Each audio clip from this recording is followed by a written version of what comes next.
2024 का जो लोकसभा था वो इसलिए गड़बड़ा गया, कहता था लोग कि तेजस्वी यादव ने लोकसभा में प्रत्याशी अच्छा नहीं सिलेक्ट किया था, इसलिए तेजस्वी यादव का 2024 का लोकसभा गड़बड़ा गया। लेकिन सच्चाई ये थी कि माहौल एकदम नहीं था। जब लोकसभा के चुनाव हो रहा था तो माहौल एकदम नहीं था।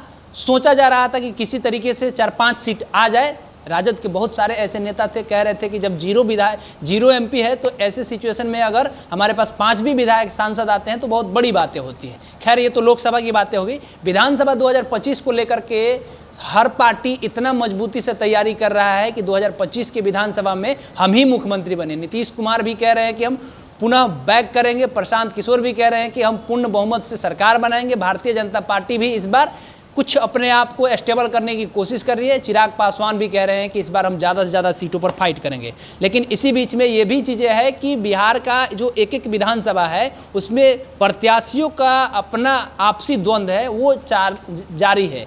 हम लोग जहां है ये तरैया का विधानसभा है। तरैया जो है ये महाराजगंज लोकसभा क्षेत्र में आता है और जो जिला लगता है ये छपरा का जिला हो जाता है। छपरा जिला का तरैया विधानसभा में है और तरैया विधानसभा से बहुत सारे ऐसे प्रत्याशी हैं जो तैयारी कर रहे हैं।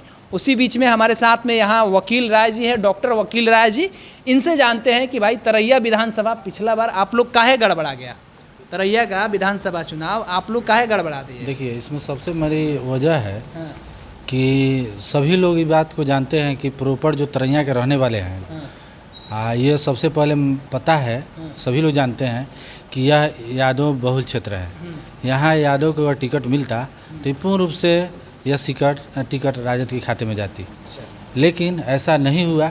फिर भी हम लोग राजद के सिपाही हैं, राजद के साथ हम लोग थे और भी रहेंगे। 10,000 के मार्जिन से चुनाव लगभग आप लोग हारे। क्यों 10,000 मार्जिन रहा? अगर आप लोग मजबूत होते तो 10,000 की जगह पर 5,000 होता, 2,000 होता, 500 होता, 1,000 होता।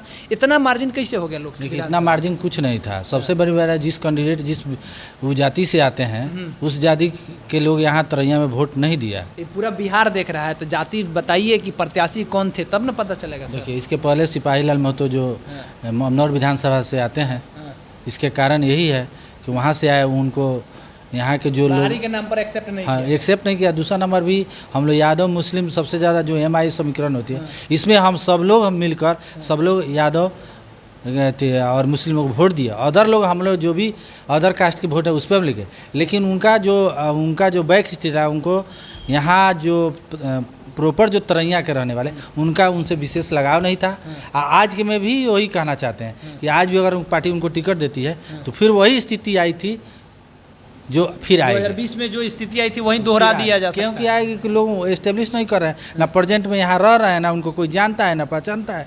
तो फिर इस बार किसको टिकट मिलने की संभावनाएं हैं? हम ये तो शीर्ष नेतृत्व के तेजस्वी जी की जरूरत है। वो क्या समझते हैं उनको जानकारी चले।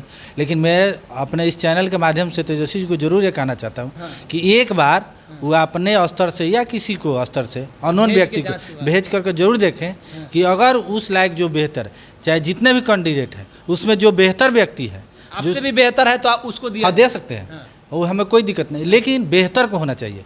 ये न जो देखिए, सबसे बड़ी जरूरी ये चीज़ है कि जो भी लोग RJD हो चाहे कोई पार्टी हो, सबसे बड़ी जरूरत है कि वो अगर अपने नेता से विधायक से एक ही उम्मीद रखता है कि उसको हर मुसीबत में वो साथ व्यक्ति रहे, दूसरा नंबर उसकी मान सम्मान मिले। यही सबसे बड़ी जरूरी है। जो व्यक्ति एब्सेंट रहते हैं तो कैसे होगा बताइए? एब्सेंट रहते तो आप प्रेजेंट रहिएगा तब ना, बाकी प्रत्याशी प्रेजेंट रहेगा तब ना होगा। अभी लोग विधानसभा का चुनाव दूर है और अभी से ही आप कहने लगिए तो ये तो गलत बात है ना। गलत बात नहीं है। देखिए, आप अब यही तो हम बात बोल रहे हैं कि तेजस्वी जी एक बार अपने से पता लगते हैं कौन व्यक्ति है जो पानापुर और तरैया और ईसुआपुर जो तीनों प्रखंड है, इसमें जानना चाहिए कि कौन व्यक्ति सबसे ज़्यादा सामाजिक से लेकर सब लोगों के गरीब के साथ है, कौन SC ST के व्यक्ति के साथ है, प्रतिदिन उसके साथ रहना, हर दुख सुख में साथ रहता है। वही बात है, पता कर लेना चाहिए। अगर ये अच्छा से टिकट का बंटवारा होता है तो तरैया का सीट आसानी से निकल सकता है। बिल्कुल 100% निकलेगा।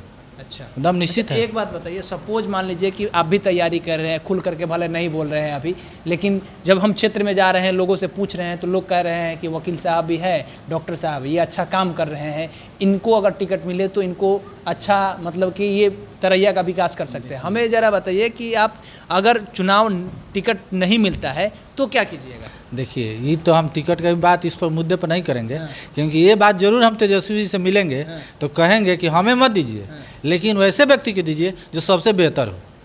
तेजस्वी जी समझा के भेज दिया कि चलिए महतो जी ही सबसे बेहतर है, तो मान अरे लीजिए। अच्छा मान लीजिएगा, हम तो मान लीजिए, हम मान लेंगे, और जो पब्लिक है वोटवा ना देगा तो क्या करेंगे, तो क्या करेंगे? आप तो मान लीजिएगा, तो फिर वो दिल से नहीं ना मानिएगा, वो तो माइंडे से मान लीजिएगा, हरवा दीजिएगा। अच्छा, मान लीजिए हम उनको कहेंगे कि नहीं आप पार्टी का काम करना है, आपको कुछ नहीं बोलना है इस पक्ष में, जे नहीं आप मेहनत कीजिए, तो हम तो अपने समझाएंगे। लोगों की जो मानसिकता है, जो लोगों की सोच है, जिसको मान सम्मान ना मिलेगा तो हम क्या करेंगे? ऊपर तो बिल्कुल सही बात है, हम लोग क्या हरवा करेंगे? दीजिएगा। हरवाने के लिए बात अभी नहीं करें, ये नहीं कहेंगे, अभी नहीं कहेंगे, बाद में कहना। हम ये तो हरवाने के लिए, लेकिन बेहतर को मिलना चाहिए, बेहतर को मिलना चाहिए, क्योंकि चलिए, तो बेहतर नहीं होता तो फिर दिक्कत होता है। हाँ, बेहतर नहीं होगा तो दिक्कत हो जाएगा। ये साफ तौर पे बता रहे हैं कि पिछला बार जो प्रत्याशी थे वो प्रत्याशी अमनौर विधानसभा के थे, अमनौर विधानसभा के थे, और 10,000 के मार्जिन से ये लोग चुनाव हार गए।